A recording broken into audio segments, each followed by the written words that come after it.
En el contexto de la religión, se define como santos a las personas que se destacan por su ética intachable o por mantener un vínculo particular con una divinidad. De esta manera, en cierta forma se eleva a los santos por sobre el resto de los seres humanos. En el caso del catolicismo, los santos son declarados por la Iglesia Católica. Cada santo constituye un modelo moral o un guía cuyo comportamiento debe ser seguido o imitado por los fieles. En esta sección veremos a los santos de la religión católica, algunos canonizados y otros que lo estarán pronto. En este video veremos a 5 santos diferentes, e incluiré en algunos casos su plegaria más conocida para que puedas orar a ese santo. Empecemos este video hablando de la Virgen María, Madre de Dios. Octava de Navidad. Para entender bien esta celebración, debemos leer y meditar lo que escribe el Papa Pablo VI, al principio de su exhortación apostólica, el culto mariano. En la nueva disposición del periodo de Navidad, nos parece que la atención común se debe dirigir a la renovada solemnidad de la maternidad de María. Esta, fijada en el día Lo de enero según una antigua sugerencia de la liturgia de Roma, está destinada a celebrar la parte que tuvo María en el misterio de la salvación y a exaltar la singular dignidad de que goza la Madre Santa, por la cual merecimos recibir al autor de la vida. Es asimismo ocasión propicia para renovar la adoración al recién nacido Príncipe de la Paz, para escuchar de nuevo el jubiloso anuncio angélico, para implorar de Dios, por mediación de la Reina de la Paz, el don supremo de la paz. Por eso, en la feliz coincidencia de la octava de Navidad con el principio del nuevo año, hemos instituido la Jornada Mundial de la Paz, que goza de creciente adhesión y que está haciendo madurar frutos de paz en el corazón de tantos hombres. Para el Papa Pablo VI vale ciertamente la bienaventuranza de Cristo en el Sermón de la Montaña. Bienaventurados los que buscan la paz, porque ellos serán llamados hijos de Dios. Cuánto hizo él en sus mensajes, viajes y esfuerzos continuos por la paz del mundo. Sin duda en este siglo XX todos los sumos pontífices han sido hombres ejemplares, que querían construir puentes de paz. Pontífice significa constructor de puentes. Pensemos también en el Papa Juan XXIII y su encíclica Pacem in Terris, paz en la tierra. Los documentos de los sumos pontífices escriben bien claro que la paz llegará al mundo solo por Cristo. Si no se tributa la gloria debida a Dios, si no se respetan los derechos divinos en el orden natural y sobrenatural, ¿cómo se puede esperar alguna seguridad para los derechos humanos? Según el profeta Jeremías, los falsos profetas, que quebrantan al pueblo de Dios gritan, paz, paz, cuando no había paz. Para ellos y los impíos vale la profecía del Salmo. En cambio los mundanos serán como la paja barrida por el viento. Solo Cristo es nuestra paz y el dogma de su verdadera encarnación y de la dignidad de María como verdadera Madre de Dios y Madre de la Iglesia, es el fundamento para una civilización de amor. La Iglesia empieza el año nuevo de muy diferente forma que el mundo secularizado. Prácticamente ignora las fechas del año civil, en cuanto expresa un continuo circuito sin fin de años. Para la Iglesia empezó con Cristo un tiempo totalmente nuevo, que continúa hacia una sola fecha. La última venida gloriosa del Señor, al fin del mundo. La felicidad cristiana no se debe fijar en los bienes relativos y perecederos, sino en el único bien absoluto del hombre peregrino, su unión con Cristo y el cuerpo de Cristo, que es la Iglesia, por medio de la fe, una fe tan grande e incondicional, como la de María en su peregrinación difícil y dolorosa por este mundo. Para la fiesta de hoy podemos meditar lo que dice el Concilio Vaticano II en su Constitución Dogmática sobre la Iglesia, número 68, acerca de María. Entre tanto, la Madre de Jesús, así como ya glorificada en los cielos en cuerpo y en alma, es la imagen y principio de la Iglesia que ha de ser consumada en el futuro siglo, así en esta tierra, hasta que llegue el día del Señor, antecede con su luz al pueblo de Dios peregrinante, como signo de segura esperanza y de consuelo. Oración. Señor Dios, que por la fecunda virginidad de María diste al género humano el don de la salvación eterna, concédenos sentir la intercesión de aquella por quien recibimos al autor de la vida, Jesucristo, Señor nuestro, que vive y reina contigo. Amén. Según el plan de Dios, en María todo está referido a Cristo y todo depende de él. MC 25. Su existencia entera es una plena comunión con su Hijo. Ella dio su sí a ese designio de amor. Libremente lo aceptó en la Anunciación y fue fiel a su palabra hasta el martirio del Gólgota. Fue la fiel acompañante del Señor en todos sus caminos, la maternidad divina la llevó a una entrega total. Fue un don generoso, lúcido y permanente. Anudó una historia de amor a Cristo íntima y santa, única, que culmina en la gloria. El siguiente santo que te voy a presentar es San Basilio Magno. El cielo me otorgó una gracia invaluable al darme por amigo uno de los hombres más sabios y más eruditos. Si se desea saber a quién me refiero, solo necesito decir que Basilio es el hombre más importante de nuestro siglo. Esto escribía Gregorio de Nacianzo, su paisano y compañero de lucha. En Cesarea de Capadocia, los dos jóvenes se habían encontrado por primera vez y los mismos ideales elevados habían consolidado su unión amistosa. En el año 356, a los 26 años de edad, Basilio fue bautizado y se encargó de la cátedra de su padre fallecido. Los oyentes acudieron en masa, y la provincia del Ponto le hizo ofrecimientos lisonjeros. Parecía asegurado que iba a destacar rápida y brillantemente. Pero al año abandonó Cesarea para pedir consejo a los maestros de la vida interior, los monjes de Egipto. Sin titubear le ofrecieron una celda, y participó en su comunidad como si quisiera quedarse para siempre. Al regresar a casa, se llevó consigo el fruto de su estancia entre los monjes. Su autodisciplina, su alegría y su firmeza en profesar la fe. Cuando, a fines del año 359, instaló una ermita en las montañas, pronto acudieron algunos discípulos. Entre ellos llegó Gregorio de Nacianzo, el cual, en años posteriores, recordaría con añoranza las horas doradas y felices pasadas allí. Qué grata era la paz que unía a los hermanos, su empeño serio y sagrado, la peregrinación constante del espíritu hacia Dios, el canto nocturno de los salmos y la meditación callada, el estudio de la revelación y los trabajos corporales realizados con ese espíritu. Cargar leña, acarrear material de construcción, cuidar el jardín, plantar árboles, regar la siembra como vemos, Basilio no quería conventos gigantescos como en otros lugares. Su comunidad conventual alternaba armoniosamente el trabajo corporal, el estudio y la oración. En una obra legal amplia, de 55 reglas principales y 313 prescripciones menores, creó una constitución conventual que se ha conservado hasta nuestros días en el Oriente. Pero sus conventos no solo debían cuidar la obra difícil de la santificación propia, sino tenían que irradiar también la santidad en el apostolado. Por eso incluyó la educación de la juventud en la jornada de la vida conventual. Basilio se ganó la confianza del pueblo por la rectitud de su vida, por su actitud impávida frente a los numerosos abusos de los funcionarios romanos militares y aduanales, por su lucha contra la heterodoxia arriana y por su acción decisiva durante el periodo de hambre de los años 367-368. Al morir el arzobispo Eusebio el año 370, unánimemente fue elegido Basilio para sucederle, aunque los arrianos echaron mano de todos los medios para evitar su elevación. Sabían lo que estaba en juego. Al arzobispado de Cesarea le estaban supeditados 50 obispados. Ya antes, con su palabra y publicaciones, había luchado por la unidad de la fe y el vigor moral del Evangelio. Durante los 9 años de su cargo, Basilio se convirtió en el gran orador y escritor a cuya influencia nadie se pudo sustraer. De nuevo, como en los tiempos del hambre, creó una obra magnífica de ayuda a pobres y enfermos. Cuando, a sus instancias, cada comunidad estaba provista de un hospital y de un asilo, como punto central de todos los esfuerzos caritativos, fundó una ciudad de beneficencia con amplias construcciones, escuelas, hospitales y empresas económicas propias. Él mismo radicaba allí, en su obra preferida, para estar cerca de todos los que sufrían. Allí lo visitaban sus numerosos amigos del mundo oriental. Allí lo alcanzó la muerte el 1 de enero del año de 379. Aún se conservan sus discursos, cartas y poemas. Nos dicen, en forma más llamativa que una lápida ostentosa, la magnitud excelsa de un ser humano que nunca perdió de vista la meta eterna y la honra de Dios. El pan que no necesitas es el pan que le falta al pobre. El vestido que cuelga en tu armario es la ropa que necesita el desnudo.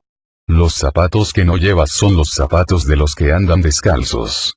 El dinero que tienes encerrado y guardado es el que falta a los más indigentes. Pensamiento de San Basilio Magno. Seguimos con el video hablando del siguiente santo. San Gregorio de Nacianzo. Nace el año 329 de padres piadosos, en Capadocia. Su padre fue elegido obispo de la ciudad de Nacianzo y tiene cuidado de que su hijo sea educado en las mejores escuelas y academias de la antigüedad. Casi 10 años pasó Gregorio en Atenas, como estudiante y allí cultivó una fiel amistad con Basilio y desarrolló, a la vez, su capacidad para la poesía, literatura y retórica. No cedió a la tentación de vivir entre la vanidad de oradores y filósofos, sino que promovió una profunda vida religiosa, junto con su amigo Basilio. Al regresar a Nacianzo recibió, de su propio padre, el bautismo y, algo más tarde, la ordenación sacerdotal para poder ayudar a su padre en la pastoral de la diócesis. Como estaba vacante una diócesis en Asia Menor, su amigo Basilio, ya obispo, lo promovió a la dignidad episcopal de esta sede. Gregorio no cumplió con este compromiso y huyó a la soledad de la vida, de ermitaño. Por su gran erudición teológica y sus claros conocimientos en la discutida cristología de los primeros siglos, fue escogido por el Concilio de Constantinopla del año 381, como obispo de esa metrópoli. Su carácter, demasiado sensible, no soportó las dificultades de la administración de una diócesis.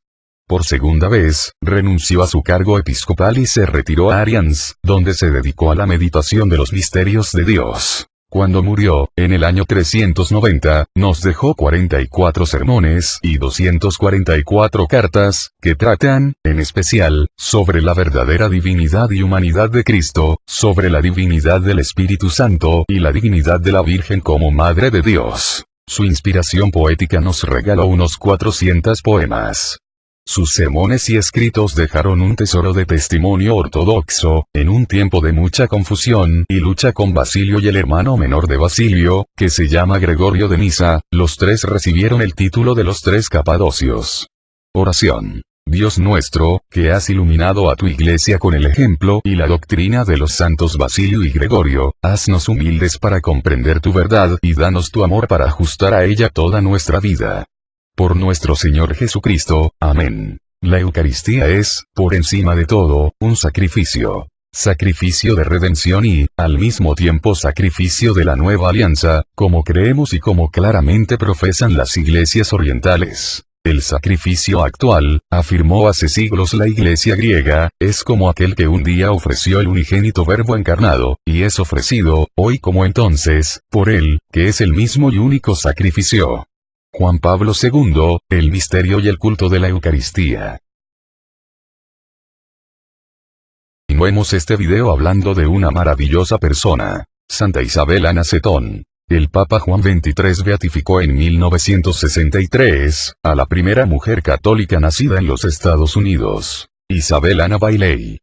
Nació en Nueva York el 28 de agosto de 1772, es decir, en la época revolucionaria de los Estados Unidos. Murió a la edad de 46 años y fue madre de 5 hijos. Sus padres eran miembros de la Iglesia Episcopaliana. También ella fue bautizada y educada en esta rama del protestantismo. De los valores evangélicos, que el Concilio Vaticano II reconoció en los hermanos separados, Isabel supo aprovechar los conocimientos bíblicos. Sabemos que estos estudios estuvieron bastante descuidados entre los seglares católicos. También el protestantismo dio mucha importancia a la oración personal y a la formación de una conciencia según el sermón de las bienaventuranzas. El Dr. Bailey, padre de nuestra santa, no era muy adicto al templo episcopaliano, pues le aburrían sobremanera los sermones. En cambio, era hombre sumamente caritativo y este ejemplo influyó posteriormente en su hija. Su madre murió cuando Isabel contaba apenas 3 años. Al año siguiente moría también una de sus hermanas. Por las memorias de Isabel conocemos el vacío enorme que dejaron estas dos muertes en su vida. A los 19 años, Isabel era considerada una de las muchachas más bellas de Nueva York, no solo por sus cualidades externas, sino también por su belleza interior, que se reflejaba en todo su ser. Se casó con un rico negociante llamado William Mageseton.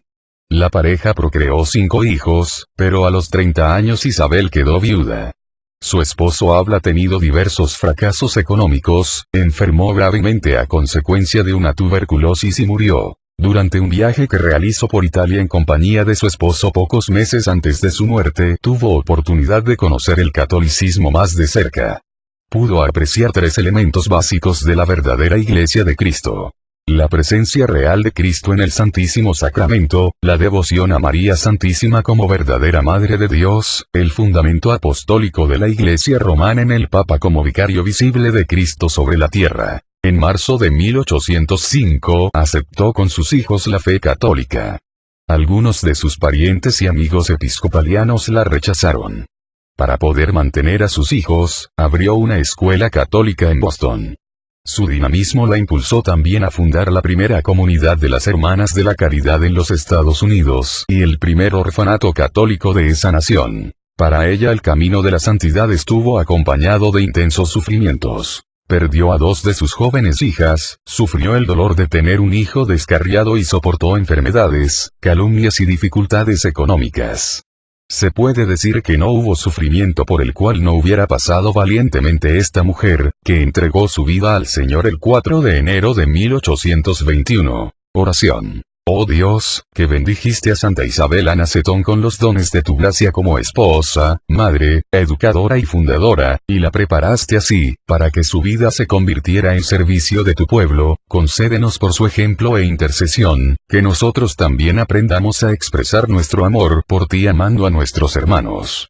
Por nuestro Señor Jesucristo, amén. Los fieles deben conocer la naturaleza íntima de todas las criaturas, su valor y su ordenación a la gloria de Dios y, además deben también ayudarse entre sí mediante las actividades de esta vida, para lograr una existencia más santa de suerte que el mundo se impregne del Espíritu de Cristo y alcance más eficazmente su fin en la justicia, la caridad y la paz. Vemos con los últimos santos de este video, ellos son los Santos Reyes Magos. Desde tiempo inmemorial, el recuerdo de los Santos Reyes Magos está unido a la fiesta de la manifestación del Señor. Fueron aquellos magos de Oriente que, como primeros mensajeros del mundo pagano, tributaron homenaje al Hijo de Dios, recién nacido. Mateo es el único de los 4 evangelistas que nos informa de aquel suceso maravilloso y su relato es tan sencillo y conmovedor, que ante él sale sobrando cualquier explicación. Pero, ¿quiénes eran aquellos magos? Lejos de los pastizales de Belén estaban las grandes ciudades y los inconmensurables reinos orientales, donde el ser humano mucho antes de nuestra era había creado culturas florecientes, cuyas ruinas descubiertas, despiertan asombro y admiración. En estos recintos sagrados y majestuosos, los sacerdotes de la casta de la nobleza, guardaban un secreto conocimiento astrológico y las ideas mágico-religiosas de sus pueblos. Probablemente sabían de la esperanza devota del judaísmo, de que algún día vendría el rey Mesías para liberar a su pueblo de toda esclavitud y de todo pecado. Un día, los nobles peregrinos de Asia, atraídos por la estrella descubierta en el horizonte y movidos por la gracia del Salvador del mundo, se lanzaron a una aventura llena de peligros. Llegaron a Jerusalén y a Belén, más o menos un año después del nacimiento del Hijo de Dios. Encontraron a la Sagrada Familia en la casa sobre la cual se detuvo la estrella. Con gran alegría se hincaron ante el niño y le ofrecieron sus regalos: oro, incienso y mirra, según la costumbre oriental. Reconocieron al niño Jesús como soberano espiritual de ellos y de sus pueblos. Había terminado la peregrinación que emprendieran también como representantes de todos nosotros, los fieles que descendemos de todos los pueblos paganos del mundo. Ni siquiera conocemos los nombres de los magos. El pueblo llamó a aquellos hombres, llegados del lejano oriente, los 3 reyes a partir del siglo VI, aunque sea poco probable que hayan sido reyes de sus países, en el sentido propio de la palabra. La Edad Media les dio nombres de Melchor, Gaspar y Baltasar, haciéndolos pasar por los representantes de las diferentes edades de la vida, de los continentes y de las razas humanas, y festejándolos en peregrinaciones y juegos. Desde que en 1164 el canciller Reinaldo Bonda se llevó sus restos mortales, como botín de guerra, de Milán a Colonia, día a día la gente de todas las naciones rezan ante el valioso relicario que alberga sus restos, en la catedral erigida a su memoria. En los primeros siglos, la Iglesia festejó el nacimiento del Salvador del mundo precisamente el día en que festejamos a los 3 Reyes Magos. Aún hoy la Congregación de Propaganda Fide en Roma, o sea la central de las misiones católicas para los paganos, celebra ese día como fiesta especial, pues la gloria de Dios resplandece ante todos los pueblos del mundo. Oración. Señor, Dios nuestro, que por medio de una estrella diste a conocer en este día a todos los pueblos el nacimiento de tu Hijo, concede los que ya te conocemos por la fe, llegar a contemplar cara a cara la hermosura de tu inmensa gloria. Por nuestro Señor Jesucristo. Amén. La solemnidad de hoy nos habla a través del recuerdo de algunos hombres, los magos de Oriente, que habiendo llegado de lejos a Belén, tras la luz de la estrella, encontraron a Jesús recién nacido. En estos hombres vemos representados a todos los que desde cualquier lugar y en cualquier tiempo que han ido a Jesús y han encontrado y le han ofrecido el don de su fe, tanto en las generaciones pasadas, como en la nuestra y en las futuras. Esos magos del Oriente simbolizan a los descendientes de todos los pueblos de la tierra, que adoran a Dios en el misterio de su encarnación. El Verbo se hizo carne y nació de la Virgen María. Papa Juan Pablo II, alocución dominical del 6 de enero 1980. Bueno amigos, esto es todo por este video. Comenten de qué santo quisieran saber más, compartan este video con tus amigos y familia para que estén todos más enterados sobre las obras y milagros de estos fabulosos santos. Yo me despido no sin antes desearles el mejor de los días, que Dios esté con ustedes, los cuide y los proteja de todo mal. Adiós.